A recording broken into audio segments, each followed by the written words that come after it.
And thanks for joining us today. This is the Dr. Thomas Show live. Joining you live from West Tampa, Florida. I'm America's Free Market Doctor. This is America's Free Market Nurse, Tracy McElroy. Hello, good morning. Good morning. Dr. Thomas Show is brought to you by Atlas MD. Atlas MD is the preferred software for membership medicine. If you want to learn more about Atlas MD, go to special offer for Atlas MD on AskDrTommy.com, and then you can try it for free for 60 days, and you will love it. Like we do. We love it. And thank you, Dr. Josh, for referring our new patient that we saw this morning. Yes, very nice person. We had a new patient that saw Dr. Josh on Sean Hannity's show, and she came in for a consultation, and she's...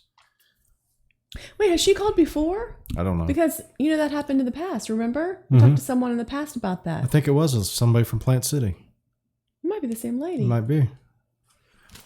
Anyway, thank you for joining us today. It's Dr. Tommy Show Live.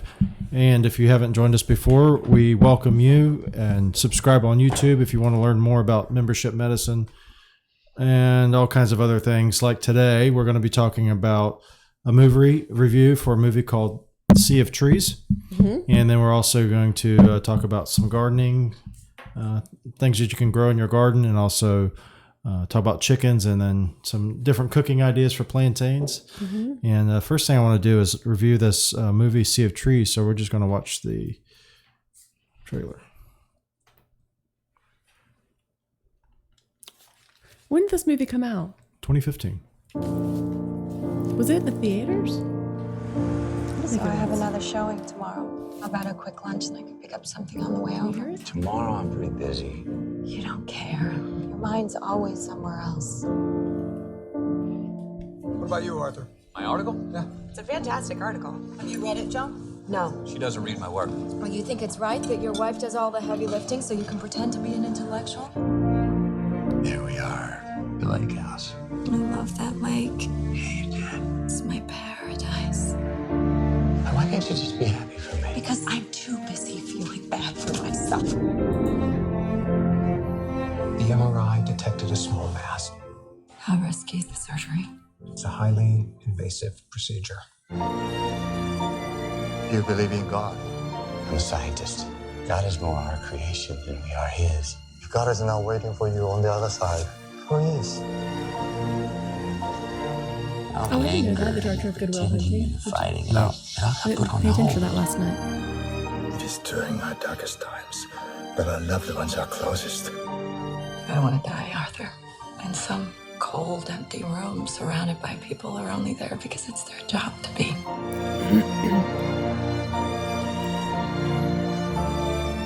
Things are not what they seem here. There's always that moment, life-changing moment. We can go back there whenever you want to. Promise me. I promise. Do you love her? More than anything on earth. Watching that again makes me wonder how I watched that last night without crying. Oh. Now, I didn't shed one tear last night. Now, that looks very sad. It is. It was very sad. So that's Sea of Trees. And that is a movie which was, like Tracy said, did not get very much play because in 2015 when it came out, it was panned at Cannes and apparently booed very loudly because of, I'm not sure why. I don't know. I went back and read the review on RogerEbert.com. It wasn't written by Roger Ebert, obviously, because he's passed away. But anyway, his website, and the staff writer there wrote that it was treated some of the issues poorly. And anyway, so Sea of Trees is in 2015. It was directed by Gus Van Sant. Writer was Chris Sparling. Stars Matthew McConaughey, Naomi Watts, Ken Watanabe, who, for those of you familiar, is a very well-known Japanese actor in American films. He was the one that was in the Clint Eastwood movie, the Flags of Our Father's Companion. Forgot the name of it right off the top of my head, but anyway, he's a very well-known actor. and Matthew McConaughey, everybody knows, and Naomi Watts. And it deals with a gentleman who has some problems in his life, and he goes on a kind of, I guess you call it a one-way trip. It is a one-way trip. Encounters a mysterious person, and together they kind of come to a realization that maybe all is not what it should be, and the way Letters from Iwo Jima is what Ken Watanabe was in. Okay. Anyway, it's a nice. I thought it was a good treatment of some of the things that everybody experiences, which is some of the problems that married people deal with in their lives, and then also some of the health things that come up with it. Everybody deals with their lives, and then some of the ways that you can address them. And maybe, to me, it was more about the tragedy of how you can get caught up in your life and miss a lot of the most important things, which I think all of us. Right. And then you realize it when it's too late. And when it's too late and there's nothing you can do about it. Right. What was your impression? Oh, gosh. I think I agree. And at the end, boy, he had a lot of regrets. And obviously it was too late. There was no going back. I think they did try to fix their problems in the end. But anyway, I can't believe I did not cry through this movie. We almost did not watch it. I know, remember? Because it got panned so badly. Right. And then we're like, oh, let's give it. That's what we do sometimes. Let's give it 10 minutes. Yeah. And then after 10 minutes, we turn it on. We turn it off if we don't think it's any good. But we said, let's just go for it. But I'm glad we did. It was a good movie. Well, it had Netflix rating or Amazon Prime rating. It was like 3 stars. I think. Was it 3 stars? The Amazon was. That's what we clicked on. Oh, okay. Or 3.5. And then when you clicked on, when I searched it on IMDb, it was like Rotten Tomatoes had 12%. And then the Roger Ebert review, which I used to really like Roger Ebert's reviews. I felt like he, when he was alive writing the reviews, always gave a very even-handed assessment. A lot of reviewers, sometimes I feel like if they don't agree with the political undertone of it, they'll just pan the movie no matter what.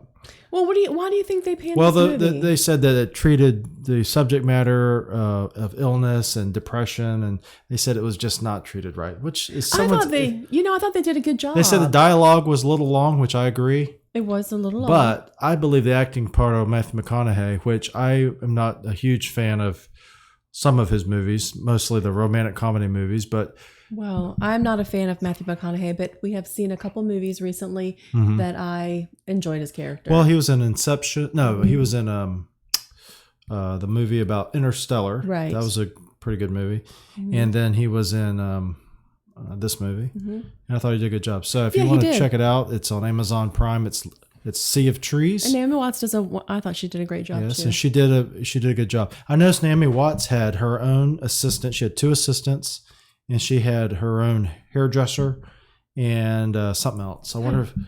How do you know that? Because I was watching the credits. I wonder if she's like a prima donna. Anyway, I noticed Maybe. I don't know. Recently had a new addition to the chicken family, the McElroy house. Because we needed more. Because we needed more. And when we went on vacation, there were some eggs that were laid. And then when we came back, the chicken was sitting on the eggs. So I felt like we shouldn't throw away her good work that she had done for probably a week or 5 days. So I left her on the eggs. Anyway, we just hatched within 24 hours. 6 of 6 eggs hatched. Yes, they're so cute. So the naked neck chicken, which is a very good sitter, is only about 3 pounds, but she loves to sit on eggs. She does. She sat on those 6 chickens. I had to move her a couple times because she got confused and sat on the wrong eggs. But I put her back on the right eggs and then put barriers around the 2 little places where she could possibly sit otherwise, and they ended up all hatching 6 out of 6. That's pretty good. So one Saturday, right, and then the other 5 Sunday morning. And then we put them in a separate location, and then you, being the expert farm person, was locked into the chicken coop. I realized when that happened, maybe I'm more of a city slicker than I thought. I've been in the city. You're from West Virginia, I thought y'all grew up with chickens in the house. Oh, we didn't grow up with chickens in the house. Come on now. Anyway, I've been in Florida since I was 8. But anyway, I have lived in a subdivision for a while. And even though I had 2 chickens, now we're kind of in the country. I feel like we're in the country.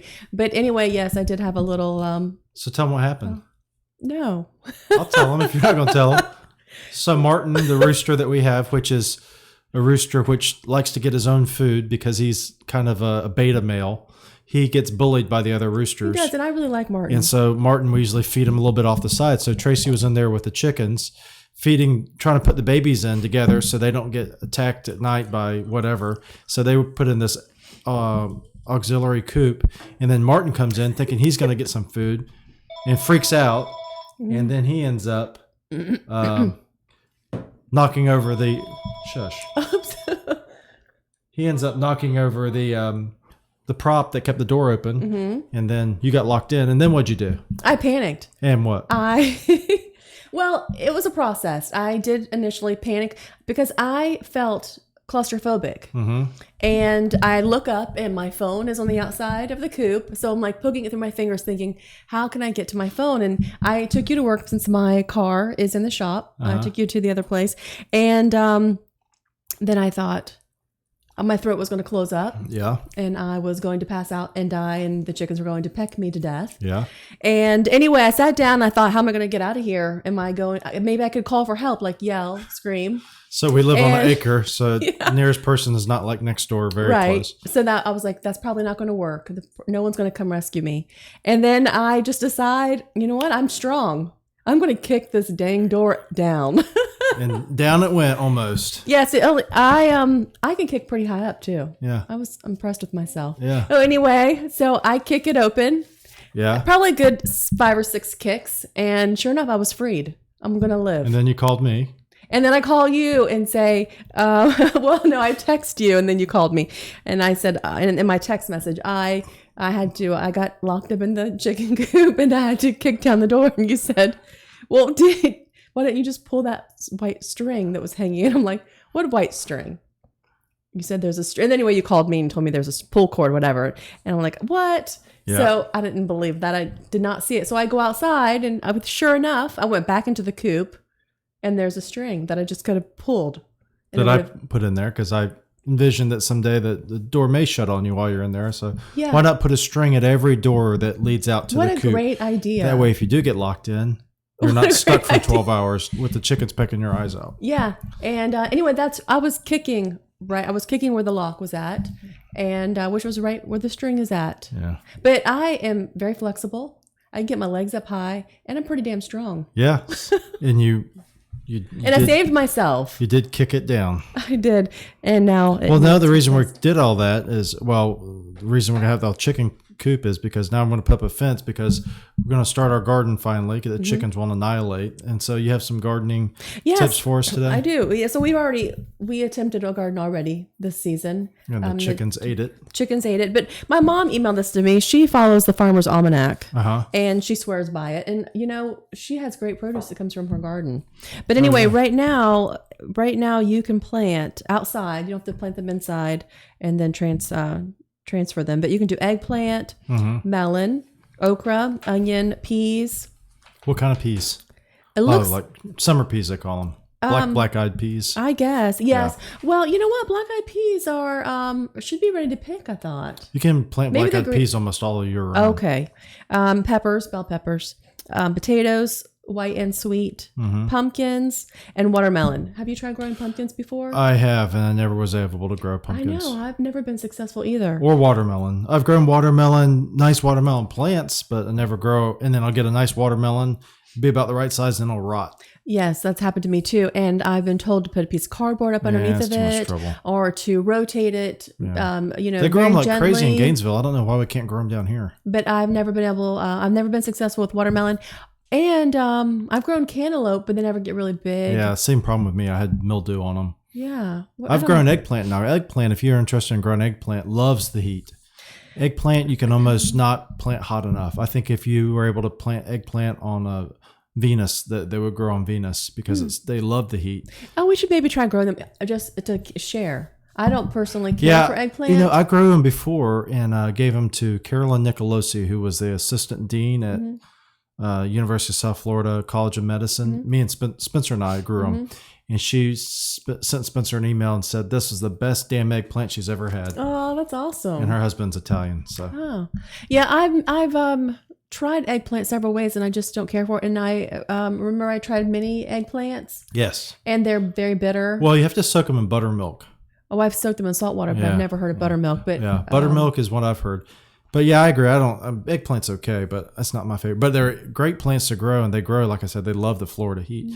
Other thing to grow good now, that grows well now, is okra. yes, Okra. okra. The last time I grew okra, I actually just was like, I'm over okra, and I pulled my plant out. It And you just can kept pretty producing. much grow green beans anytime you want. Green beans you can pretty much almost grow year round in Florida. Yeah, well, the You Pick Topia place I went to on Saturday, they have green beans. They have everything. But I just was feeling like I didn't want to pick green beans on Saturday. Corn you can grow now, I believe. I can believe you can still They plant had corn growing too. Yeah. I mean, their corn was probably maybe 3 feet high, so it still has some growing to do. Tell us about your plantain adventure. You tried plantains for the first time. Yes, I had been wanting to make plantains for the longest time, but they're hard to find. And I was in Sam's one day, and there was plantains. So I said, I'm going to try this. So I brought them home, and I know that you have to get them really ripe before you make them. So I put them in a paper bag, and they ripened up pretty quickly. And then I fried them, and they were just okay. But I know you said that's how they always taste to you. Yeah, plantains. I've had them a couple times fried, and that's the ones you made were basically as good as any plantains I've ever had. So, but the other thing you do is make the banana bread out of them. I did. So yesterday, I baked 2 things yesterday. Since I went blueberry picking Saturday, I made a blueberry shortcake, which was delicious. And then I took the plantains and made plantain bread. And it tasted just like banana bread, didn't it? It was delicious. And the blueberry shortcake was good. Yeah, we shared some with a neighbor, and they enjoyed it. But yeah, the plantains, they are, I mean, it's part of the banana family. So Yeah, I think I couldn't tell a difference. couldn't either. And I put chocolate chips in one loaf, just like I would with, regular banana bread. And then the other one was oatmeal and cinnamon on top. But they were good. We gave a lot of it away, though. We don't have too much left. Yeah. I think it was just a good thing. Hey, when you were in the thing locked up and you were kicking, did you make this sound? No, I did not. Funny, but no, I did not. Are you kidding? I was like, I don't know. I was in panic mode as well, but then I had to talk myself, through it. But initially I thought my throat was closing up. That's how, I seriously felt claustrophobic. That cage felt very small to me, and it was like my head was almost touching the top. Yeah. I've never felt that way. It's pretty scary, huh? It is. That's the 3rd time that I've felt, anxiety or panic attack. And 2 other times that happened to me, I had to pull over on the side of the road, and because I thought my throat was closing up. Now, although I clearly could swallow fine, I could drink. I was pounding down the water. It takes me a while to calm myself down. The only time I ever felt not panicky, but I guess anxiety that bad was when I still have dreams that I'm in not medical school, undergrad, and that I have work to do. And I have all these quizzes to do, and that's the only time I have a sense of dread. Well, you, and then I those are wake dreams. up. You've had several of the same dreams. Yeah, I have a dream that I'm in undergrad, and there's I'm doing all these different quizzes and everything, and then I come across like a schedule or something, and it's just like, holy cow! I stopped going to that class 2 weeks in. I went for 2 weeks, and then I missed 1 week, and I completely forgot. And I start thinking about like, oh my gosh, I must have missed a lot of quizzes. I wonder if I can make them up. I wonder if I can explain. I probably missed a test. And then I wake up and I'm no longer in school, and I'm so glad. I was telling you, undergraduate to me was awful. I mean, it was fun because I was at UF, but man, from a work standpoint, medical school was so much easier. I know. You said that Gosh. UF, you had to work your butt off. Yeah. Well, thinking as you've never had panic attacks. I mean, I think I've never had them before until I would say in the last year. Just had a couple. If you have panic attacks, you can be treated very effectively. The anxiolytics, like Xanax, is very effective. The second time. But it can be dangerous. That's what I did. I had to pull over twice the second time. And anyway, the second time I pulled over at a rest station because I was just, I don't know. A lot of times it gets mistaken for cardiac problem. People think they're having a heart attack. Oh, well, your heart is beating. It feels like it's beating ridiculous speed. But anyway, I was meeting a girlfriend. We were going to a fall festival. and she happened to have a Xanax, and I took one, and then in 5 minutes I felt fine. You said you had some with medicine before, right? Yes. The other 2 times I was taking a Phentermine, a diet pill, Right. which I only took for a couple months. And that happened to me twice while taking that diet pill. So I don't know if the combination of the diet pill and, I did have some coffee both times. If it just pushed me over the edge, I don't know. But I don't know. I'm not going to ever take that diet pill again. I know people take it all the time, and we prescribe it. And I always tell people that it can cause potentially some anxiety. Yeah, I don't think I'll probably ever take it because it's scary. Yeah. This whole chicken coop deal was, I felt claustrophobic. Yeah. So maybe I'm just becoming a mental mess. I don't know. Maybe. Well, thank you all for joining us. It's the Dr. Tommy Show Live. If you're interested in learning more about what we do, I invite you to come in for a complimentary physical. Happy birthday to Val. Happy birthday, Val Beefy. Happy birthday. She's probably like 31. She's a youngster. Yeah, she is probably only 31. I don't know. No, maybe she's 32. Okay, either way, happy birthday to you, Val. You're a great nurse practitioner. And thank you all for watching. Thank you, Dave, for watching. Dr. Hughes, Dr. Beefy, Whitney Tomlin, Jen, who is Dr. Radley's patient. Who else? That's all of them, right? Your sister. My sister, Maybe. and my mom, I know they watch. Maybe your mom watches it with the sound down. Yes, that's what she said. That was really nice of you, Mom. Oh, and congratulations to my mother. She just purchased a brand new vehicle. Awesome. Mm-hmm. Thank So you I guess all. we'll see it tomorrow night. And until next time, bye-bye. Bye-bye. Yes, guess what my mom bought?